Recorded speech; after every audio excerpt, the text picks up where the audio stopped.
Welcome, my friends, to Inside the Minds of Authors. I'm DC Gomez, and I'm thrilled you're joining me today for a fun conversation with a passionate author. We're kicking off the program, like it's our tradition, with a short reading from the feature book.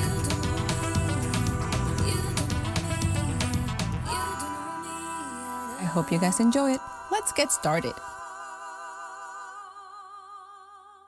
Hi, I'm Jeff Cregg. I'm the author of a Christian-themed science fiction murder mystery novel. It involves artificial intelligence and intelligent design.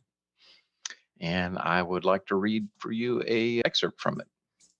So I'll go ahead and get started. When I reached the edge of the woods, I was panting like a dog. I took a few more steps and emerged from the forest cover. That last step thrust me into the midday glare that nearly blinded me. My eyes took a few seconds to adjust. Then what I saw stopped me dead in my tracks. I had stepped into an open meadow surrounded by trees. Its far side was maybe a half-mile away. Forested and gently rolling hills defined the horizon, with occasional higher and more rugged ones in the distance. The sun was directly overhead, and there, about 20 paces in front of me, was Sam. He was sitting with his back to me on a camp stool, hunched over and doing something with a tall, cylindrical object, his telescope. The scene was exactly what I had dreamt 3 nights prior in Denham Springs. I stood motionless, trying to comprehend what I was experiencing. It was swelteringly hot, but the beads of sweat on my forehead almost chilled me as they rolled down my cheeks. How can this be? Am I dreaming again? No, I can't be. This is real. I'm out of breath and I can smell the wildflowers in the meadow. My God, am I losing my mind? I don't know how long I stood there trying to make sense of what was happening to me. A million thoughts rushed through my mind, and I was desperately trying to make sense of each one when it dawned on me. I was experiencing something mystical. This wasn't just a vague sense of deja vu. There were far too many similarities. This was unquestionably the realization of a genuine premonition. Oh God, this can't be happening. Not to me. As my breathing finally slowed, the sound of Sam's voice penetrated my fluster. He had heard my out-of-shape 57-year-old body arrive and was trying to capture my attention. Roland, he shouted again, are you okay? Oh, yeah, I managed to respond. Sorry I'm so winded. I'd forgotten what time the eclipse was, and I wanted to get here before it was total. I ran most of the way. Do you need to sit down? There's a stool by my backpack and a water bottle if you need it. Oh, right, thanks. I opened the bottle and gulped its contents. Okay, Roland, whatever you do not look directly at the sun until the eclipse is total. Do you understand? I heard his words, but missed their meaning. Roland, did you hear what I said? Do not look directly at the sun until the eclipse is total. Until then, you'll have to use these. He tossed a pair of welder's goggles to me. The sensation of them hitting my chest finally jolted me back to reality. Oh, okay, I understand. I slipped the goggles onto my forehead. Sam had his 10-inch Newtonian telescope set up with a solar filter over its aperture, and he had been watching the eclipse from its beginning through the eyepiece. Hanging from his neck was a camera with a 300-millimeter lens ready to take stills of the spectacle once totality began. And strapped to one leg of the telescope's tripod was a large digital chronograph Sam kept glancing at. He was, I later realized, fully prepared to document this event to the best of his capabilities. Okay, his voice rose with excitement. It's now 1:25. Get ready. Get ready. It's almost total. As I took another draft from my water bottle, my head began to swim again. The entire day was changing around me. The intense yellow-white glare overhead was rapidly replaced by a deep indigo blue as the invisible moon consumed the remains of the sun. In the trees, birds began roosting, and the crickets, not usually heard until dusk, began to chirp. All this was happening exactly as it had in my dream. Sam's whooping and shouting startled me. Whoa! Okay, it's still not safe to look at the sun, so keep your goggles on. Get ready, Roland. Watch for the diamond ring effect. Here it comes. He was like a kid on Christmas morning. I had pulled the goggles over my eyes and looked sunward in time to see what he was talking about. I saw a celestial ring the size of the sun fleetingly adorned with a brilliant point of light, a gem no terrestrial jewelry box could contain. But as quickly as it formed, the diamond's radiance diminished, and Sam once again shouted to me, There, do you see them? On the right side. They're Bailey's beads. I had no idea what he was referring to, but watched as the dazzling glory of the diamond was replaced by a half-dozen smaller rubies.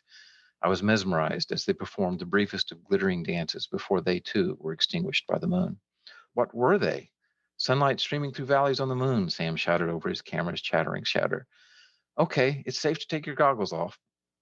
He removed what looked like a black lens cap from the top of the scope that turned out to be the solar filter.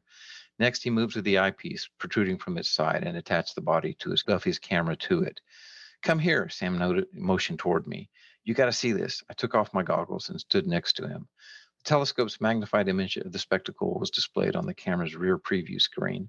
It showed a perfect black circle surrounded by a glowing apparition, the sun's corona, Sam informed me. Its luminosity diminished in proportion to its distance from the circle, and as we watched, it perceptibly changed shape, like a slow-motion aurora borealis. Holy mackerel, look at that, Sam shouted once more as he pointed to a small reddish-orange lobe sprouting from the edge of the ring.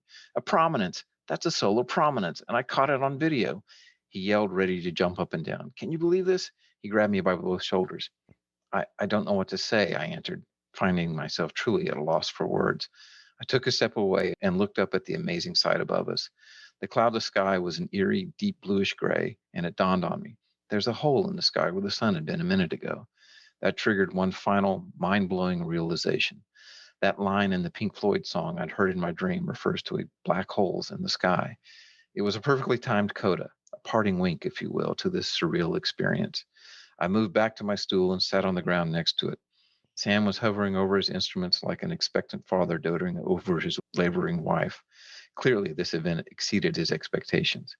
Sam looked again at his clock. We still have another minute of totality left. And oh wow, there's Jupiter. And over there is Venus. This is so cool, he shouted skyward. I laid flat on my back. Above me was a panorama the likes of which I'd never seen. The sky was a near nighttime canopy. The king planet Jupiter hung majestically in the east, and to its west, the goddess Venus outshone everything in the heavens but the sun's lambent corona. And at the zenith, a crown fashioned from a soul-haloed moon majestically presided over this serene cow pasture somewhere in the middle of Tennessee. As I lay there, I felt a profound sense of peace like I'd never known before gently settle over me. It was as if something or someone was silently speaking to me. You are exactly where you need to be. This is real. This is for you. I closed my eyes, wanting to remember every detail of the experience, but a suspicion that I was imagining it all crept into my mind, so I quickly reopened them. Fortunately, nothing had changed. This was neither dream nor hallucination. Sam shattered my tranquility by shouting again, Get ready to either put your goggles back on or stop looking directly at the eclipse. There's only 21 seconds left. I raised my hand just in time to shield my eyes from a new diamond that exploded on the opposite side of the silhouetted moon. The dark blue-gray sky quickly morphed into the deep indigo I had seen in my dream 3 nights previous. On the grass, my shadow deepened as I sat up. The birds that had begun their roosting songs a couple of minutes ago quieted down and returned to their normal midday routines. Sam, too, had become silent as he stood next to his telescope. I looked up at his figure against the background of fading stars. With arms folded, he was gazing skyward through his goggles, a visage not unlike that of Samuel Adams' statue at Faneuil Hall. Intrigued, I couldn't help but contemplate his place among those stars. Standing over me was a young specimen of a man in his prime. He, like the rest of his ilk, was endowed with the power of reason shared by no other species on the planet. An array of technology was at his fingertips, technology that to his ancestors, even to his grandparents, would seem nothing less than magic. I couldn't help but juxtapose the sight in front of me with the backdrop of human history, the millennia his forebears took to claw their way up from the primordial muck, of fighting back the elements, disease, themselves, and the frontiers of ignorance and superstition flashed into my mind. It occurred to me that humanity had become, by its own reckoning, measure of all things. But then I considered further the individual before me and realized I had completely misinterpreted what I was seeing.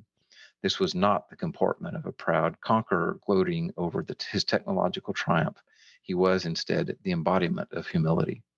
The mien of this unpretentious yet precocious whelp, who 3 days earlier I considered barely a man, was not of one relishing in his pride. Instead, it was taking his species' hard-won hubris, and without him uttering a word, deftly putting it in its rightful place. He stood in quiet captivation, awestruck by the numinous of what he had just seen, his humility made manifest by his deference to what was to him a creative power infinitely beyond his own. The reverence of his silence was deafening.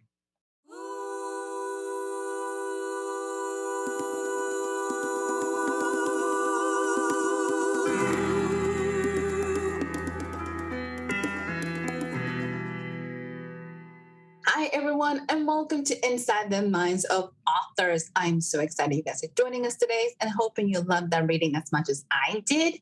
If you're new to the podcast, my friends, you can always sign up and make sure you don't miss a single episode. So find us in your favorite podcasting station so you can stay up to date with everything.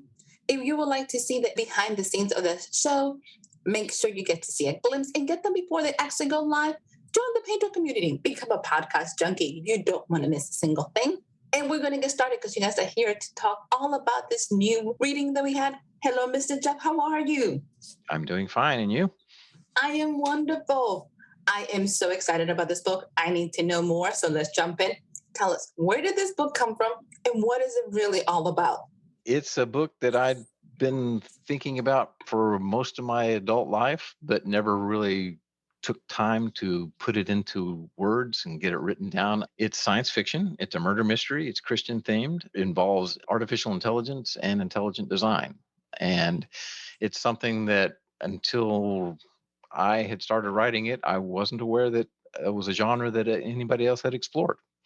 And I thought, with the advent of all this AI going on in our culture these days, it seems appropriate to go ahead and get this thing put down. A little bit of a backstory. Career-wise, I spent 30 years writing software. I knew a little bit about the software industry, and I knew a little bit about how artificial intelligence is developed. And there were a lot of things that you don't hear about in the culture, specifically about, is artificial intelligence truly intelligent on the same level as human beings? And more importantly, will it ever become a conscious, self-aware entity? And I explore that in my novel. I wanted to get that captured, but also capture it in a perspective from a Christian worldview. Those are such a huge questions because that's kind of everybody's fear and thought. Can it actually become self-aware? Because at that point in time, is it really alive or is it just automated? For me specifically, like that's my fear. I like it. It's exciting. I like what it can do. I really don't want you to become self-aware. Right. That was one of the primary points I wanted to address in writing this.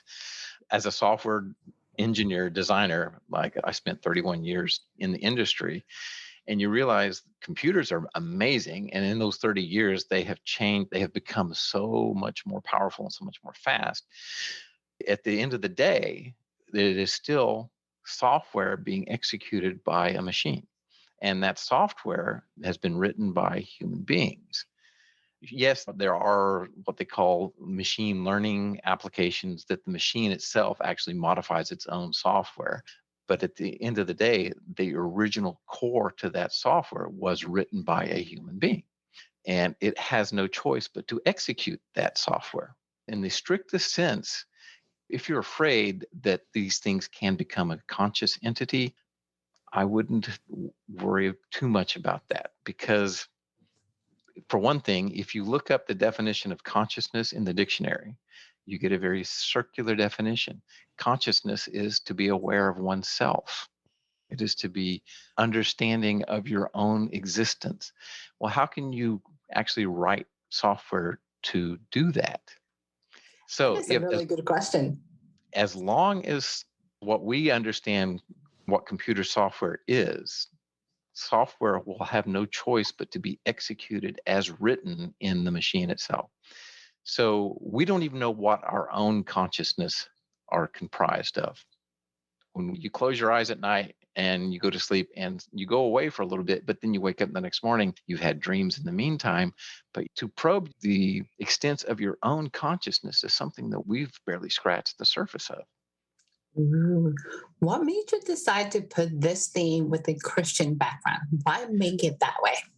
Because that I see where our culture is heading in a very materialistic worldview that is heading headlong down this fear of artificial intelligence, because we think these machines are all going to someday run our lives with our cell phones, with our desktop computers. They will influence our daily thinking. And somewhere you have to stop and take a step back and say, wait a second, there's more to life than what I'm seeing in my everyday life on the computer, on the internet. There's a higher meaning to these things. And since we don't understand the depth of our own consciousness, we need to stop back and reconsider the meaning that God has given to us as individuals, that we are individual human beings created in his image and for multiple purposes, not a specific purpose, but we have purpose in our life. We have the ability to make choices of our own free will. Software, AI software, does not have that prerogative. It has to execute the code that it is running. And that is the primary difference that I tried to point out in my book. You said this story has been playing in your adult mind for years. Mm-hmm. What finally made you decide, okay, I need to write this down? What was that trigger? It was about 8 years ago, and I felt drawn to put everything that I'd been thinking about in what I was just discussing on paper, but do it in a way that would be entertaining, that would draw the reader in, that would have a mystery component to it. There is a murder mystery involved in this, but also make it contemporary, make it what's going on in our world today. There's a lot of parallels in my plot that reflect what has happened in the last 10 years, specifically in the AI realm. And from there, I thought, okay, there's also a lot of interest around search engines, Google, where we have so much information at our fingertips these days. It was too much to process on our own. That marrying it with the idea of this super intelligence, this AI that is far beyond anything human beings could imagine, got me thinking, okay, how does someone who's interacting with that kind of intelligence, how do they make sense of it in a spiritual sense? At that point, my imagination started running wild. I love it. Those are some really intense themes that a lot of the times I think many people are discussing it and they're trying to make sense of it. They're trying to figure it out. How does this impact me? So it's interesting how you bring it all together. The power of books to start conversations is amazing. So you have perfect timing. How much time did it take you to actually write the book? I started writing it in the summer of either 2015 or 2016. It's been that long since I reviewed my original notes. I think it was around 2015, but I would write about a chapter about once a month. And Okay. I had never done anything on that scale before. I got it. The first draft was finished around 2019, somewhere around there. At that point, I started thinking, okay, my wife read it. She goes, yeah, okay, find an editor, find someone who can clean it up for you. So I went online, found a lady, gave it to her. She cleaned it up a lot, sent it back. I was also a member of what's called the Discovery Institute.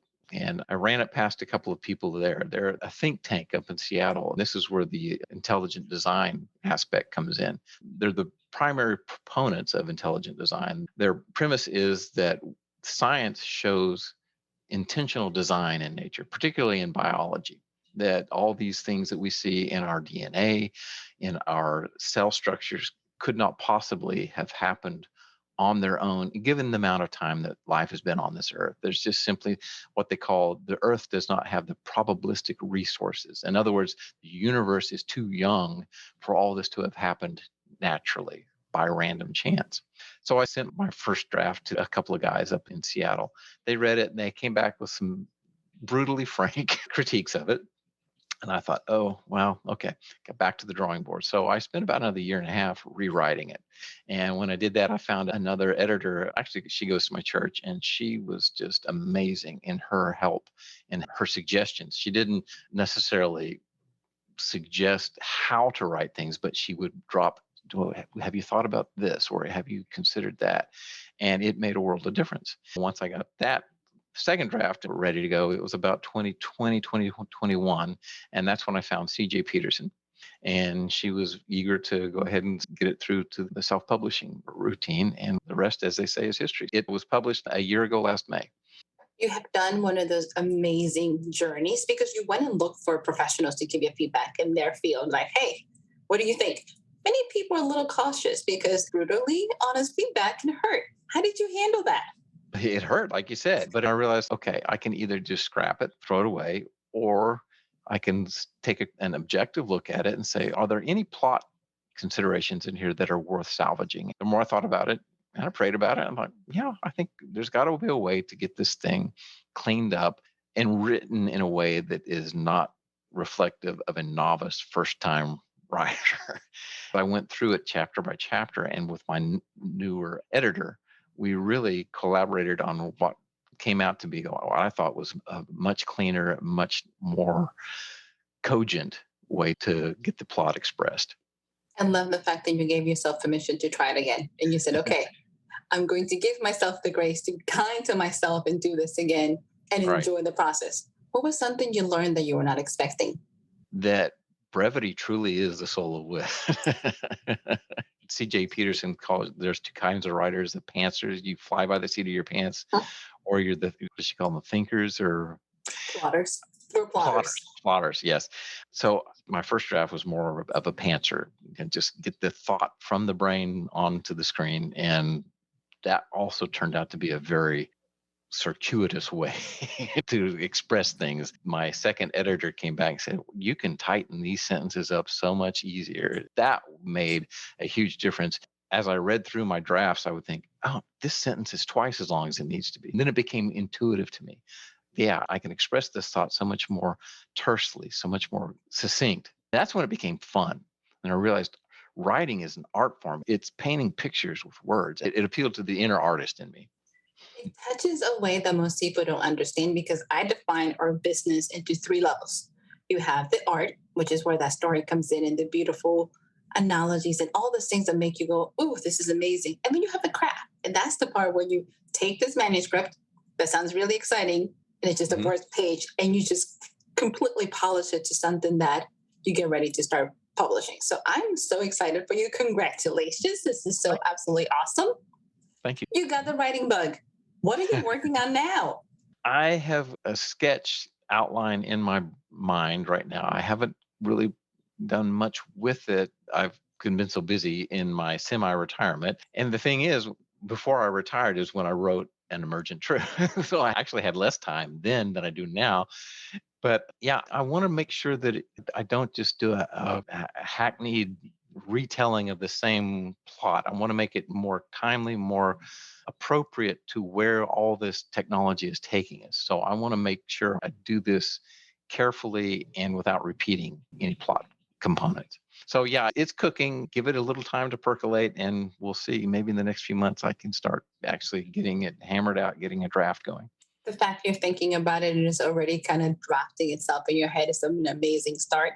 Because we spend more time thinking about our stories than most people can imagine than writing. Oh, yeah. Yeah, absolutely. It's like every day you go through and you think, okay, yeah, that's a great plot point. I got to remember that. And you get home and write it down. We got notes everywhere. I think every author has a collection of notes all over the place. I'm like, yeah, that'll work somewhere. Yep. Tell me, dear, where can our listeners find you, where they can learn more about the book? Where are you located? My author's page is author Jeff Cregg. That's all one word. authorjeffcregg.square.site. Awesome. And I have an Amazon author's page, author Jeff Cregg, all one word. So people can find you, they can pick up the book, they can get connected. We love it. Tell me, dear, what advice would you give to an up-and-coming author who's interested in taking this leap? Do it. Sit down and write it. Get the initial draft behind you, and then go back and start going over it with a fine-tooth comb. Find somebody who has quite a bit of experience in editing and holistically editing. They understand plot components, they understand the grammar, the syntax, they make sure that things flow smoothly, that words are used sparingly but efficiently. That was the hardest part for me, was finding someone that you can actually connect with on an intellectual level and who can actually take your plot into their mind and say, I think I know where you're going with this, and this is how my suggestion that gets you there. So. That is so true. That relationship between authors and editors is so crucial, because they're going to completely morph that document into a very polished manuscript. So I love it. Before you can leave us, are you ready for the lightning round? Sure. Easy peasy. Let's start. Coffee or tea? Coffee. Nice. With creamer, lots of creamer. That's more like a latte. We'll take it. Yeah. Pancakes or waffles? Waffles. Nice. Early bird or night owl? Used to be a night owl, but now I'm an early bird. Okay, not bad. Yep. Your choice, beach or a lake? Lake. Here's a little different one. Let's see how you do with this one. If your main character in your book had a theme song, what would it be? Oh. Now I'm going to date myself. Us and Them by Pink Floyd. I That love goes that one. way back. Yeah, not too many in your audience are going to know that one. That is so good. Dear, it has been such a pleasure having you on the show. Do you have any closing remarks for us? Thank you, DC, for giving me the opportunity to get the word out. And I hope to hear more from you. I'll be watching your podcast in the future. And just again, thank you so much for giving me the opportunity. Oh, such a pleasure. So, to our listeners, make sure check out Mr. Jeff. Check out this book. Start the conversations. Let's make sure you're enjoying this reading. Murder mystery with some AI going in there. Come on now, pick it up. You know you're gonna love it. Check out his website. Remember, if you're new to the show and you're not following us, go ahead, subscribe, share this episode. We're always better when we're doing things together. So continue to join us in the community. And if you want to support us, join the Patreon community. The link is in the comments. I will see you guys again next week with another amazing author. Bye.